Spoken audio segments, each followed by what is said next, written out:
कि जब धागा, ये पता है क्यों दिया हुआ है, रीजन है इसका। जब हम छोटी मशीन में धागा लगाते हैं तो हमारी छोटी मशीन का जो धागा है वो छोटा है। गुड मॉर्निंग एवरीवन, कैसे हैं आप सब? आई होप मस्त होंगे। सो गाइस, आपकी दुआ से मैं भी एकदम मस्त हूँ और डेली की तरह आज भी जा रहे हैं हम अपनी कोचिंग। और हमारी कोचिंग में होने वाला है आज कुछ नया। तो डेली हमारी कोचिंग में वैसे कुछ ना कुछ नया होता रहता है। तो आज मैम देने वाली है हमें कुछ इंटरेस्टिंग एंड सीक्रेट नॉलेज जो आपको नहीं मालूम। तो गाइस वीडियो में बने रहें और वीडियो को लाइक और चैनल को सब्सक्राइब कर देना गाइस। फाइनली गाइस, मुझे मेरी बस और मेरे वीडियो फाइनली गाइस हम लोग कोचिंग आ चुके हैं। Good morning sir. तो गाइस, मैं जब भी जल्दी आती हूँ ये लोग मुझे बाहर बैठे हुए मिलते हैं। तो आज मैम हमें देने वाली है मशीन की नॉलेज, इसलिए हमारा सेटअप तैयार हो रहा है, तो इसलिए ये लोग बाहर बैठे हैं। Good morning everyone. Good morning. Now Nisha ma'am की एंट्री हो चुकी है गाइस। सबसे पहले हम 2 मिनट का मेडिटेशन करेंगे, फिर उसके बाद अपनी क्लास स्टार्ट करेंगे। क्लास शुरू होने से पहले होता है हमारा डेली 2 मिनट का मेडिटेशन। आपको भी जरूर करना चाहिए गाइस। मेरे साथ एक अच्छी आदत डेवलप करनी है आपको गाइस। नया टॉपिक है मशीन नॉलेज। अगर आपके पास छोटी मशीन है तो आपको क्या करना चाहिए, और अगर आपके पास अम्ब्रेला मशीन है तो आपको क्या करना चाहिए, और अगर आपके पास झुकी मशीन है तो आपको क्या करना चाहिए। जो भी चीज आपका समय बचाए उसको तुरंत से ले लो। बेसिक इन्फॉर्मेशन देने के बारे में अब हमें एक्सपेरिमेंट करके दिखाने वाली थी। एक मशीन बहुत अच्छे से सेट की हुई है, अपनी जगह पे है। नाउ मैम हमें एक्सपेरिमेंट करके दिखाएंगी। इस मशीन को आप पायदान में यूज कर सकते हो एंड इसमें हैंडल लगा के आप इसको हाथ से भी चला सकते हो। एक ही हाथ की जो मशीन है उससे हम कुछ भी कर सकते हैं। अगर आप ये सोच रहे हैं कि नहीं वो हैबिट बन जाती है, उन लोगों को भी देखा होगा जिनका पैर नहीं है और एवरेस्ट की चोटी पे चढ़े हैं। उन लोगों को भी देखा होगा जिनके हाथ नहीं है, उन्होंने इतनी अच्छी पैर से ही हैंड राइटिंग की है। तो जरूरी नहीं है हम ये सोचते हैं कि हाथ वाली मशीन से ये सब नहीं हो पाएगा, हो जाता है, हैबिट बन जाती है। तो लोगों का एक हाथ नहीं होता, एक ही हाथ होता है, उसी हाथ से वो सारा काम कर लेते हैं। पैर पे भी चला सकते हो इसको, हाथ से भी चला सकते हो। अभी मैं आपको इस मशीन की बहुत सारी ऐसी चीजें बताने वाली हूँ जो आपको नहीं पता थी। इस मशीन से हम कुछ भी कर सकते हैं। इस मशीन से हम जिप लगा सकते हैं, इस मशीन से हम पाइपिंग लगा सकते हैं, और इस मशीन से हम नॉर्मल स्टिचिंग भी कर सकते हैं, इससे एम्ब्रॉयडरी भी कर सकते हैं, इससे पिको भी कर सकते हैं, इससे बहुत सारे काम कर सकते हैं। अब कैसे करेंगे वो तो नहीं सिखाऊंगी, बस मैं बता रही हूँ। प्रैक्टिस करोगे तो सब कुछ हो जाएगा। और जब कहते हैं ना कि जब हम किसी काम की शुरुआत करते हैं तो जब एक चुन्नी पे पिको करने के मुझे 3 से 4 घंटे लगते थे और मुझे मिलते थे 2 रुपए।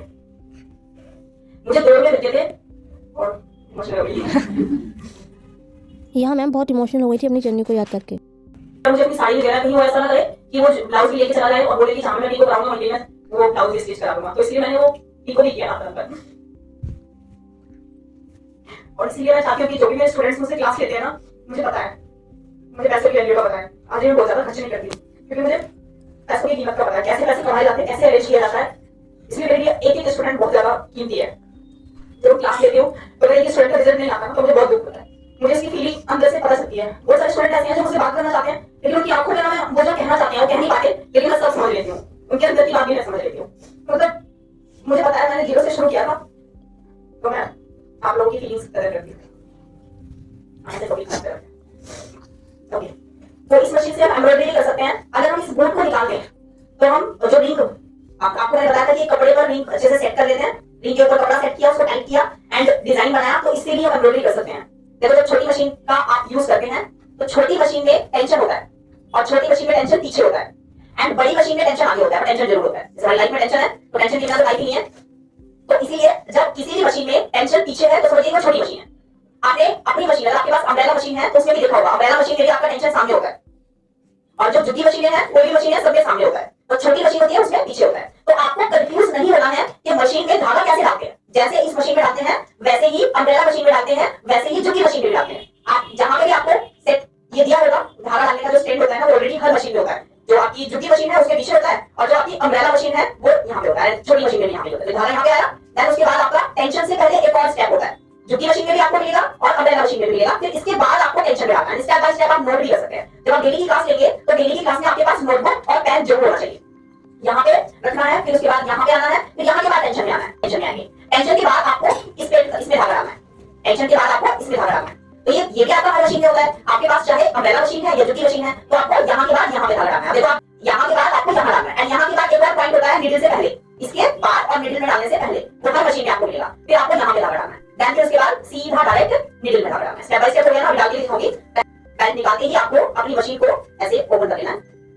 अब आप जैसे ही मशीन को ओपन करेंगे, आप हैंडल को इस तरह से घुमा के चेक करेंगे तो आपका जो मशीन का सेटअप है वो भी धीरे धीरे ऐसे घूमने लगेगा। देख पा रहे हो आप, घूम रहा है। अब आप जब भी मशीन की ऑयल, जब भी मशीन की रिपेयर करते हो तो जहां जहां पे भी होल दिए हुए हैं वहीं वहीं पे आपको ऑयलिंग करनी है। प्लस जहां जहां पे मूवमेंट हो रही है, जैसे आप देखो यहाँ पे ये भी मूव कर रहा है, ये पार्ट भी मूव कर रहा है, यहाँ पे भी मूवमेंट हो रही है, जबकि यहाँ पे होल नहीं है, यहाँ पे भी हो रही है एंड यहाँ पे भी। तो देख पा रहे हो कि जब आप इसको ऐसे घुमाएंगे तो जहां जहां पे मूवमेंट होगी वहीं वहीं पे आपको ऑयलिंग करनी है। तो जहां पे भी जॉइंट है तो वो मूव करेगा ऐसे, तो क्या होगा वहीं वहीं आपको ऑयलिंग करनी है। और ऑयलिंग में भी बहुत ज्यादा नहीं, तो आपका छोटी मशीन में धागा फंस जाता है तब आपको अपने सेटल को कैसे सेटल में से धागा कैसे निकालना है। सबसे पहले आपको यहाँ पे 2 पेज दिए होंगे,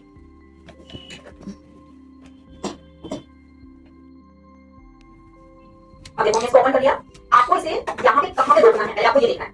मशीन को सीधा कर लेते हैं, रोकते कहाँ हैं, जब आपका निडल ऊपर आएगा वहीं पे आपको रोकना है। देखो जहाँ पे पूरा टॉप पे आ जाएगा यहाँ पे आपको रुक जाना है, ये टॉप पे आ गया मतलब मशीन बिल्कुल सेट हो गई है। अब इसको ओपन करेंगे, अब आपका जो सेटल है वो अपने आप सेट हो जाएगा। आपको ना मशीन के अंदर सेटल को लगाना नहीं आता, आप ऐसे फंसाते रहते हो, नीचे करते रहते हो, ये बहुत अच्छा टेक्निक है। आप क्या करो, मशीन का जो निडल है उसे ओपन कर दो, छोड़ दो मशीन को।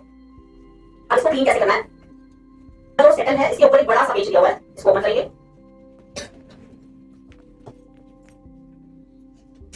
अब इसके ऊपर वाली जो प्लेट है इसको निकालेंगे, इस सेटल को यहाँ से। तो अब आपको क्या करना है, इसके अंदर यहाँ पे डस्ट देखना है, वो आप नीडल से देख सकते हो या किसी भी स्टिच आउटलेट से देख सकते हो। यहाँ पे ना जो एक किनारी है, यहाँ पे ना जो आप लोगों ने क्लीन किया है मशीन क्लीन नहीं करनी थी, कोई डस्ट वाली दिखाते हैं ना अंदर वाली स्टूडेंट्स को। अभी तो अभी देख पा रहे हो यहाँ पे बिल्कुल क्लीन है। तो ये जो लाइन है ना, इस लाइन को अच्छे से आपको क्लीन करना है। ये नीडल से होगा या किसी पॉइंट वाली चीज से होगा, या आप टूथपेस्ट यूज करते हो ना, वो आप बेकार वाला यूज करते हैं तो वो खराब हो जाता है, तब आप कर लेना। वैसे तो खराब वाला के ना जो ये हो गया ना, ये पूरे टेढ़े मेढ़े हो जाते हैं, उसको ब्रश ऐसा करते हैं ये टेढ़ा मेढ़ा हो जाता है। मेरी फैमिली सब लोग ऐसे हैं, जो ब्रश ले दो उसके जो ये हेयर है ना, ये 3 दिन में 4 दिन में टेढ़े मेढ़े, तो अगर रिटायर भी हो गया तो मेरी काम नहीं है। और मेरा जो ब्रश होता है वो 2 साल 3 साल में यूज करूंगा, ये बाल जो हेयर है ना ये बिल्कुल स्ट्रेट रहते हैं। पता है कैसे ब्रश करते हैं मानना नहीं, चलो गला कहते हैं ब्रश ही करती ब्रश करती। अब आपको ना जब इसके ऊपर से निकालते रहोगे वैसे ऐसे आप लगाते रहना, भूल जाओगे। देखो step number 1, step number 2, step number 3 and step number 4, ऐसे स्टेप बाय स्टेप रखोगे, निकालते रहोगे और स्टेप बाय स्टेप ऐसे करते रहोगे, ठीक है। तो ये देखो स्टेप नंबर 1 पहले ये लेंगे और इसको इसके ऊपर सेट करेंगे। उसके बाद यहाँ पे भी हल्का सा आपको ऑयल कर लेना है, 1 ड्रॉप ऑयल। देन उसके बाद ये जो प्लेट है आपकी, ये प्लेट सेट करेंगे। इस प्लेट में भी ना उल्टा और सीधा होता है, चेक करके करोगे, जैसे रखा हुआ वैसे रखोगे एंड देन इसके ऊपर ये जहां से भी आपने निकाला था स्टेप बाय स्टेप नीचे रखेंगे। अब जो लास्ट वाला पेज है इसको हम यहाँ पे ऐसे करके सेट कर देंगे, ओके। और एक छोटा सा पॉइंट, हम लोग क्या करते हैं, इसको इतना टाइट कर देते हैं, इतना टाइट कर देते हैं, हमारा जो सेटल है ये बहुत ऐसे जो मूव करता है बहुत टाइट मूव करता है। इसलिए आपको ये पेज टाइट करना है, ये बहुत नॉर्मल, मतलब इतना कि ढीला ढीला है और इतना कि टाइट नहीं है, ठीक है। तो नॉर्मल टाइट करना है, बहुत ज्यादा टाइट नहीं करना। उसके बाद इसको ऐसे हाथ से घुमा के चेक कर लेंगे क्या मूवमेंट अच्छे से हो पा रही है, क्लीन है, अच्छे से हो गया हमारा सारा काम। अब इसके बाद इसको सेट करना है। अब देखो इसको सेट कैसे करना है, इसको होल्ड करने की टेक्निक होनी चाहिए। ये जो आपकी फर्स्ट फिंगर है, इस फर्स्ट फिंगर को फ्री रखना है, और जो आपका ये देखो ये जो सेटल अंदर वाला है, आप इसको ऐसे करोगे वापस नीचे चला जाएगा। देखो ऐसे करूं मैं, फिर वापस नीचे हो जा रहा है ना। तो इसको इधर जाने से रोकना है, इधर जाने से इसको रोकना है। तो क्या करेंगे, इसको फिंगर से ऐसे थोड़ा सा प्रेस करेंगे और ये वाली फिंगर से इसको यहाँ पे ऐसे होल्ड करेंगे। अब देखो कैसे मैंने पकड़ा है, ये मैंने इसलिए पकड़ा है ताकि ये मूव ना हो, समझ रहे हो, ऐसे सबको पकड़ना है। अब बहुत इजी हो गया, बस मुझे क्या करना है, इसके साथ इसको सेट करना है। मशीन ऑलरेडी सेट है, मशीन ऑलरेडी सेट है और ये मेरा सेट हो गया, ये तो मुझे कुछ नहीं करना पड़ा, ओके। अब मुझे क्या करना है, ये जो 2 बड़े-बड़े पेज हमने यहाँ से निकाले थे वापस से रखेंगे। ये मशीन को, छोटी मशीन को क्लीन करने की टेक्निक है, कम समय में आपका अच्छे से क्लीन हो जाएगा। अभी दोनों पेज को आप टाइट कर लेंगे, ठीक है। इसको पहले ऊपर करेंगे ऐसे, और ये जो नीचे की तरफ आप देख पा रहे हैं ना, देखो मशीन चलाओगे ना, देखो ऊपर नीचे मुझे आपको दिखेंगे। और अभी दोनों पेज को खोल लेना। आप यहाँ पे देखेंगे जब आप काफी टाइम तक स्टिचिंग करते हैं तो यहाँ पे बहुत सारा डस्ट आ जाता है। बस एक काम करना है, ये दोनों पेज खोलने की गलती मत करना, वरना फिर आपको डॉक्टर को दिखाना पड़ेगा कि आपसे खुद से ठीक होने वाला है नहीं, ठीक है। तो गलती से भी ये दोनों पेज मत खोल देना, और इसके अंदर बहुत सारी डस्ट घुस जाती है। अभी तो क्लीन कर दिया, अभी पूरा से तो अभी ऐसे इसको यहाँ से क्लीन कर देंगे पूरा। यहाँ पे आपको हल्की सी ऑयलिंग कर लेनी है, 1 या 2 ड्रॉप आप ऑयल करोगे इसमें, ये सेटल के ठीक ऊपर वाला पार्ट है। उसके बाद इसको हल्का सा ऐसे मशीन बहुत आवाज। कई बार क्या होता है, जब हम धागा भरते हैं इस टूल का यूज करके, तो यहाँ पे हमारा धागा फंस जाता है, तो धीरे धीरे करके ये चलना बंद कर देता है। तो आपको यहाँ से धागा निकाल लेना है। देखो थोड़ा सा धागा फंसा हुआ है, वीडियो में दिख रहा है, ये देखो इसके अंदर देखो भी धागा फंसा हुआ है, और जब ये अटक के चलने लगता है ना, इसका मतलब यहाँ पे धागा फंसा है। और देखो कैसे चल रही है, भाग रही है। अगर आपने कोई भी कुर्ती स्टिच की है और आपको अपनी कुर्ती के चाक को तुरपाई करना है, तो आपको वहां पे कच्चा सिलाई लगाना पड़ेगा। और जब कच्चा सिलाई लगाते हो तो सिलाई थोड़ी बड़ी होनी चाहिए, छोटी अगर गैप रहेगा तो खोलने में आपको प्रॉब्लम आएगी। तो क्या करना है, इसको हल्का सा लूज करना है और इसको ऊपर कर देना है। सिलाई का एंड करते हैं, जब एंड करते हैं तो वहां पे हल्का सा मुझे लॉक लगाना पड़ता है। तो क्या करना है, आपको इसको लूज करके नीचे करना है। अब हम अम्ब्रेला मशीन के बारे में जानेंगे। मशीन में छोटी में है वही सेम इसमें है। पहले इस पॉइंट में धागा डालेंगे, ये तो मशीन में दिया होता है। इसके बाद हम टेंशन पे आते हैं, और टेंशन से पहले एक पॉइंट दिया होता है जहाँ पे धागे को इस पॉइंट से आपको गुजारना पड़ता है। तो यहाँ से आपको धागा आना है, टेंशन तक आना है, टेंशन के बाद यहाँ पे आएंगे, यहाँ के बाद नीचे से पहले एक पॉइंट दिया हुआ है, यहाँ पे आएंगे, फिर नीचे में डालेंगे, क्लियर हो धागा डालने की। बट इसमें क्या होता है, आपका आगे पीछे जो आपको करने के लिए दिखाया था ना, वो आगे पीछे करके दिखाया था, वो काम इससे होता है। यहाँ पे एक और पॉइंट दिया हुआ है जिससे आप स्टिचिंग गैप कमियां ज्यादा कर लेते हो। तो देखो यहाँ पे दो ऑप्शन आ रहे हैं, स्टिचिंग गैप कमियां ज्यादा करने का भी ऑप्शन है एंड मशीन को आगे पीछे करने का भी ऑप्शन है। यहाँ पे वही पॉइंट को दो तरीके से यहाँ पे दिखा दिया है और बाकी की सारी चीजें ये देखो इस टाइप के शटल में आपका धागा नहीं फंसता। ये सेम आपकी जुगी मशीन में है, ये सेम शटल है जुगी मशीन में। आप मोटर चला के एक्सीलेटर दबाते हो तो इसमें स्पीड का नहीं होता। तुम क्या करते हैं पैर को आगे पीछे ऊपर नीचे करके इसको ऐसे चलाते हैं तो बार-बार ऐसे हल्का सा नहीं चलाएंगे, हल्का सा नहीं चलाएंगे क्योंकि जैसे ही दबा के रखना ना भागना शुरू कर देगी। ओके तो भाई हम जुगी मशीन पर आ रहे हैं। ये हमारी मशीन F5 है। जुगी मशीन में बहुत सारी वैरायटी आ चुकी है। F4 से स्टार्ट हुआ था, पहले ब्रदर की मशीन आती थी, फिर जुगी की मशीन आती थी, फिर जैक F4 मशीन आई है, फिर जैक F5 आई है, अभी जैक F6 आ गई है। हर मशीन में एक अलग ही फीचर है, जैसे कि A2B और अभी तो एक और मशीन आई है, उसका नाम मुझे नहीं पता, वीडियो आ चुकी है, उसमें बहुत सारे फीचर्स हैं, लेकिन पूरा मतलब उस तरीके से बना हुआ है कंप्यूटराइज। ठीक है तो वो मशीन अभी आई है। A2 नहीं है, A2 का आ चुकी है, फिर A2B, फिर A2C, इस तरीके से A2 आई है, फिर A2B आई है, अभी शायद उसका नाम है A2C। तो वो पूरी सामने से ऐसे कंप्यूटराइज है, उसका ये फीचर नहीं है, ये भी नहीं है, उसके ये फीचर नहीं है। जस्ट स्क्रीन आप शेयर को मेरी साइड में कर दो। A2C मशीन में हमारी ये सारे फीचर्स नहीं, ये भी नहीं है, ये भी नहीं है और यहाँ पे पूरा स्क्रीन दिया हुआ है। तो उसी के अकॉर्डिंग आपको अपनी मशीन को पूरा अच्छे से ऑपरेट करना होता है। सबसे पहले आएंगे इस मशीन में धागा कैसे डालते हैं। अब देखो पहले ही आपको बता दिया मैंने, अब उसको वापस से इमेजिन करो छोटी मशीन से। छोटी मशीन को क्या किया हमने, सबसे पहले हम धागा यहाँ पे रखेंगे। यहाँ पे ये ऑप्शन दिया हुआ है, क्यों है? क्योंकि जब धागा ये वाला है, क्यों दिया हुआ है, रीजन इसका। जब हम छोटी मशीन में धागा लगाते हैं तो हमारी छोटी मशीन का जो धागा है वो छोटा है। अभी हमारी यहाँ पे जो धागा रहता है ये फैक्ट्री में बनाएंगे, तो फैक्ट्री में क्या होता है, बड़ा सा धागा रहता है। तो ये बड़ा सा धागा यहाँ से डायरेक्ट यहाँ लेके जा सकते हैं, ये उसको खींचेगा तो मशीन में धागा चलेगा नहीं। इसलिए यहाँ पे आपको एक ऑप्शन दिया हुआ है, इस धागे को आपको वहां से निकालना है। जब आप छोटा धागा लगाते हो मशीन में तब तो आप डायरेक्ट यहाँ से लगा सकते हो। जब आपका छोटा धागा है, लाइक आपने बोल्डिंग केस में धागा दिया हुआ है और आपने ये लगाया हुआ है, एंड आपका जो नॉर्मल धागा है वो यहाँ लगा सकते हो, छोटी मशीन यूज करते हो, वहां पे धागे को ऊपर जाने की नीड नहीं होगी। लेकिन अगर आपका धागा बहुत मोटा है, मोटी वाली नीड आपने लगाई हुई है, तब आपको यहाँ से आगे ले जाना है। ठीक है, ये एक्स्ट्रा ऑप्शन है। इसके बाद यहाँ से धागा यहाँ पे आएगा। यहाँ पे तीन ऑप्शन दिए हुए हैं, तीन होल दिए हुए हैं, किस लिए दिया हुआ है इसका भी मतलब है। आजकल जब आप धागा लेते हो तो आप लोगों को धागा लेने के बाद धागे की क्वांटिटी के बारे में पता नहीं होता। धागे में लेयर्स बनी होती हैं। अच्छा ये एंकर का धागा यूज किया कितनी लेयर थी, ऐसे ही धागा आता है। जब धागा लोगे खरीदोगे तो उसको हल्का सा यूज करके चेक करना, इसमें 2 लेयर है, 3 लेयर है, 4 लेयर है, सिंगल लेयर है। तो जैसे जैसे आपकी लेयर ज्यादा होगी, सपोज करो आपकी लेयर है 3 से ज्यादा, तो आप यहाँ पे सिंगल नहीं डालोगे। अगर आपकी 2 लेयर वाला धागा है, धागा जो साइज है पतला हो गया, पतला धागा होगा तो डायरेक्ट टेंशन में डालोगे तो हो जाएगा। तो इसलिए आपको क्या करना है, एक वाले से डालना है, दूसरे से निकालना है। क्लियर हो? अगर धागा पतला है तो दोनों से निकालो, ये पता होना चाहिए आप सबको। फिर उसके बाद आपका यहाँ पे एक और ऑप्शन दिया हुआ है, यहाँ पे आपको धागा डालने के बाद सीधा टेंशन में आना है। ठीक है, पहले यहाँ पे डालेंगे और वो देखोगे एक में से डालना है, दो में से डालना है, वो चेक करोगे आपका जो धागा है वो कैसा है, फिर उसके अकॉर्डिंग यहाँ पे डालोगे। उसके बाद आता है ये ऑप्शन, तो यहाँ से डालिए ऑप्शन इसलिए ताकि यहाँ पे डायरेक्ट ना इसमें धागा फंसे ना, इसलिए यहाँ के बाद ये ऑप्शन दिया हुआ है, इसमें कितनी डाल सकते हो, इसमें 2 दिए हुए हैं, ऊपर वाले डाल सकते हो, नीचे वाले डाल सकते हो। उसके बाद सीधा नीचे आएंगे, टेंशन से धागा ऐसे डालेंगे। उसके बाद आप यहाँ पे देखोगे एक स्प्रिंग लगा हुआ है और ये स्प्रिंग बहुत ज्यादा इंपॉर्टेंट है आपकी स्टिचिंग में। अगर ये स्प्रिंग आपका खराब हो गया है तब आपको वापस से लगवाना पड़ेगा। अगर ये नहीं है तो मशीन सिलाई अच्छे से नहीं लेगी, तो ये धागे को कंट्रोल करती है, तो ये आपके पास जरूर होना चाहिए। देखो मैं यहाँ पे धागा डाल करके आपको दिखा रही हूँ। पहले तो धागे को हम ऐसे यूज करेंगे, धागे को यूज करेंगे और चेक करेंगे ये धागा है 3 लेयर धागा। बहुत पतली लेयर में भी लेयर को देखना होता है कि लेयर बहुत पतली है या फिर लेयर बहुत मोटी है। जब आप धागा हाथ में लोगे तो इसको ऐसे अपोजिट डायरेक्शन में रोल करोगे तो आपको सीधा सीधा लेयर ऐसे खुलती हुई दिखेगी और आपको पता चल जाएगा आपकी मशीन का जो धागा है वो कितनी लेयर में है। उसके बाद आपको धागा जो रील है वो यहाँ पे रखनी है। उसके बाद उस साइड से अपनी साइड की तरफ डालना है, जहाँ पे आपका ऊपर ये बोल दिया हुआ है उधर से आगे तरफ डालेंगे ऐसे। उसके बाद आपका ये ऑप्शन दिया हुआ है, यहाँ से आपको धागा ऐसे डालना है। उसके बाद यहाँ से डालना है, 3 लेयर है, इसलिए यहाँ पे डाल रही हूँ, यहाँ पे डाल रही हूँ। उसके बाद सीधा टेंशन में आएगा, टेंशन में इस तरीके से आपको बीच में से धागे को निकाल देना है। ये जो स्प्रिंग दिया हुआ है इसका जरूर यूज करना है। इसका यूज करने से आप देखो धागे को ऐसे खींच लेंगे, ये ऊपर नीचे हो रहा है, मूवमेंट हो रही है यहाँ पे, तो इसका मतलब है धागा सही है, सेट सही है। ओके, अच्छे से सेटिंग हो रखी है। उसके बाद आपको यहाँ से धागा निकालना है, टेंशन के बाद सीधा यहाँ पे आना है, धागे में धागा डाला। उसके बाद ये दोनों पॉइंट दिए हुए हैं, यहाँ से ऐसे निकाल सकते हो ताकि बीच में धागा इधर ना हो। धागे को ऐसे पकड़ के खींचेंगे। एक और यहाँ पे पॉइंट थोड़ा ज्यादा दिए हुए हैं, एक और पॉइंट है, जब आप कुछ भी धागा कोई धागा यहाँ पे डालते हो तो आप धागे को ऐसे पकड़ के खींचोगे तो ये इससे आपको हेल्प मिलेगी। ठीक है, देखो जैसे खींचोगे तो आपको सपोर्ट मिलेगा इससे। इसके बाद एक और ऑप्शन है जो कि मशीन में नीडल के ऊपर एक और छोटा सा होल दिया हुआ है। 90% हम इस छोटे से होल को अवॉइड कर देते हैं, हम यहाँ से धागा नहीं डालते। अगर आपकी मशीन में धागा टूट रहा है, आपकी मशीन बार-बार धागा तोड़ रही है, तो आप ध्यान दीजिएगा कि इस होल के अंदर धागा डाला है या नहीं डाला है। अगर नहीं डाला है तो इस होल के अंदर से धागा डालोगे, उसके बाद नीडल में डालोगे, तब चेक करोगे, क्योंकि कई बार आपका धागा टूट जाता है, बार-बार टूटता है और आप इस होल के अंदर से धागा डालते हो तो आपका धागा टूटना बंद हो जाता है। तो एक सबसे बड़ा पॉइंट ये भी है। तो सभी स्टूडेंट्स इसको नोट करेंगे ताकि आपके साथ इन फ्यूचर ये प्रॉब्लम आती है तो आप इस प्रॉब्लम को सॉल्व कर पाएं। धागा टूटने का और भी बहुत सारे रीजन होते हैं, जैसे आपकी नीडल का सही नंबर। अगर आपने सही फैब्रिक पर सही नंबर यूज नहीं किया तो आपकी मशीन सही नहीं चलेगी, आपकी मशीन धागा तोड़ेगी, काट देगी, जिगजैग आएंगे, बबल्स आएंगे। तो ये सारी चीजें आपकी मशीन के नीडल के नंबर पे भी डिपेंड करती है। तो अगर आपकी मशीन सही नहीं चल रही है, सपोज करो आप जींस का फैब्रिक सिल रहे हो और जींस का फैब्रिक सिल रहे हो और आपने नीडल लगाई हुई है 14 नंबर, कभी भी नहीं चलेगी ना। आपको नंबर बनानी पड़ेगा ये नीडल की। जब आपको डीपली नॉलेज होगी तब बताऊंगी कि आपको नीडल कौन से फैब्रिक पे कौन सी चलानी है। आज का टॉपिक हमारा सिर्फ मशीन के ऊपर है।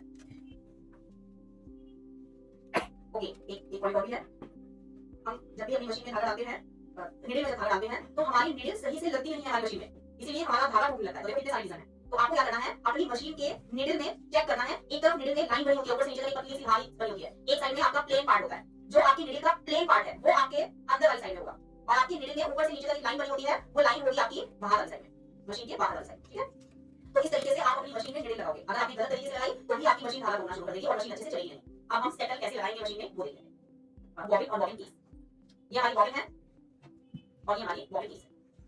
आपकी मशीन का सही नाम चलना आपके बॉबिन और बॉबिन केस के ऊपर भी डिपेंड करता है। अगर आपने अच्छी कंपनी का, अगर आपकी मशीन तो कंपनी है, आपने जेट 4 ली है, अच्छी मशीन ली है और आप ये लोकल यूज कर रहे हो तो आपकी मशीन तो खराब होगी, आपकी सिलाई भी सही नहीं आएगी। तो एक कंपनी आती है हया HAYA, हया कंपनी की, ये क्योंकि ये ओरिजिनल आपको मिलती है, कंपनी से जो आता है सामान वो ओरिजिनल होता है, तो वो आप ऐसे खराब नहीं करेंगे, उसको बहुत अच्छे से इस्तेमाल करेंगे। बॉबिन को अच्छे से सेट करते हैं, तब हम धागे का डायरेक्शन देख लेते हैं। हमारे बॉबिन केस का जो एक कट लगा हुआ है ये इस तरफ है एंड हमारा जो बॉबिन है इसमें जो धागा है वो ऐसे है, एक तरफ आ रहा है एंड मेरा जो यहाँ पे कट दिया हुआ है ये इस तरीके से है। तो मैं इसी कट के अकॉर्डिंग इन दोनों को अच्छे से ऐसे सेट करूंगी, यहाँ से धागा अंदर करूंगी और उसके बाद जब तक आप अपने बॉबिन केस से धागे को ऐसे सेट नहीं कर लेते और इसको खींचकर चेक नहीं कर लेते कि आपका धागा स्मूथली निकल रहा है या नहीं। अगर आपका धागा टाइट है, ऐसे खींच रहे हो तो आपको फील हो जाएगा कि धागा टाइट है या लूज है। अगर लूज और टाइट करना है तो यहाँ पे 2 पेच दिए हुए हैं जो बड़े वाला साइज है, वहां से आप लूज और टाइट कर सकते हैं। इसके लिए अलग से आपको पेचकस भी मिलता है एंड आप अपनी बॉल पिन की हेल्प से, एक टिक टिक वाली हेयर पिन आती है, टिक टिक वाली होती है उसको, उससे भी उसकी हेल्प से आप इसको लूज और टाइट कर सकते हैं। तो मशीन को ऐसे ऊपर उठा सारी मशीन आपको नीचे दी मिलेगी और credit goes to my team. यहाँ पे आप सेटल देखिए, हमारा जो सेकंड नंबर वाला मशीन था यानी umbrella machine, same to same वही सेटल यहाँ पे लगा हुआ है, ठीक है। तो वही सेटल है, तो वही वाला जो उस मशीन में यूज होते हैं सेटल, ये बॉबिन और बॉबिन केस, वही वाला हम यहाँ पे यूज कर रहे हैं। इसको कैसे लगाते हैं, यहाँ पे आपको ये पॉइंट दिया होगा बॉबिन केस में ऐसे ओपन करने वाला, तो आप इसको ऐसे करके सेट कर सकते हैं। वैसे तो आजकल ये भी हो जाता है, बस आपको क्या करना है, यहाँ पे रखना है इसके साथ और इसको हल्का सा ऐसे दबा दें।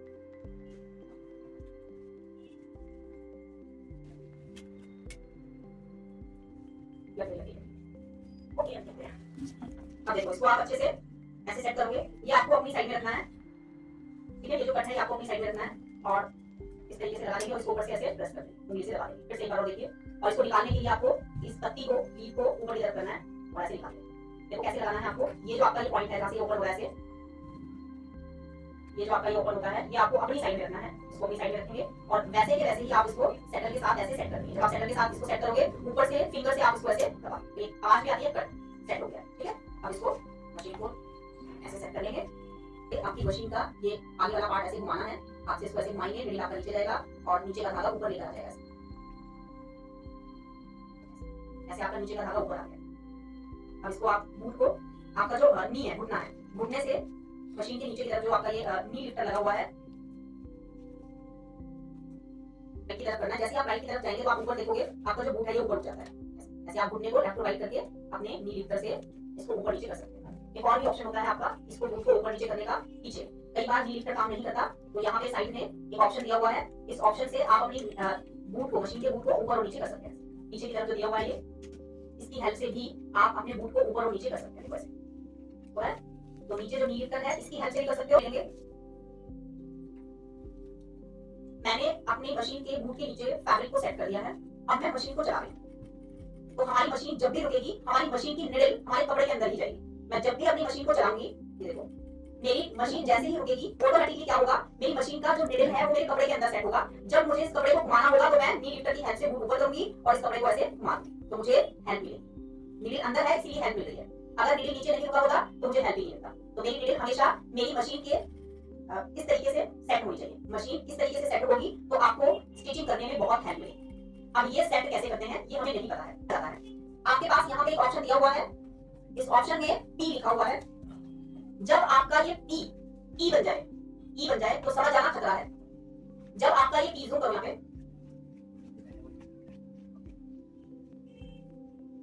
ठीक है, चलिए। जब ये पी ई बन जाए तो समझ आना कि मशीन में धागा फंस गया है, तब ये आपके कंट्रोल से बाहर हो गई है। अब आप इसे ठीक नहीं कर सकते, फिर अब आपको डॉक्टर को बुलाना पड़ेगा। तो जब ये पी ई बन जाता है तब आपको ध्यान रखना है, इसमें इसके साथ छेड़खानी मत करना, कहीं पता चले कि और भी कुछ खराब कर दे आप लोग। तो जब ये ई बन जाए तब प्लीज डॉक्टर को बुला लीजिए, खतरे की घंटी बज गई है तो अब उन्हीं की जरूरत है। ओके, पॉइंट देख रहे हैं, नीचे लाइन बनी हुई है छोटी सी, इस लाइन की वजह से मेरी निडल नीचे रुकती है। अगर ये लाइन मैं नीचे की जगह पे ऊपर कर दूं तो मेरी मशीन की निडल ऊपर रुकेगी। अभी देखो यहाँ पे प्लस का बटन मैंने दबाया और मेरी ये जो लाइन है नीचे से ऊपर चली गई और उस बटन को कुछ सेकंड के लिए दबा ही रहने देगी, तभी ये लाइन नीचे से ऊपर जाएगी। और जैसे ही लाइन ऊपर जाएगी वैसे ही मैं अपनी मशीन को चलाऊंगी और जैसे ही रोकूंगी तो मेरी निडल भी ऊपर ही रुकेगी, नीचे रुकेगी नहीं, ठीक है। तो इस तरीके से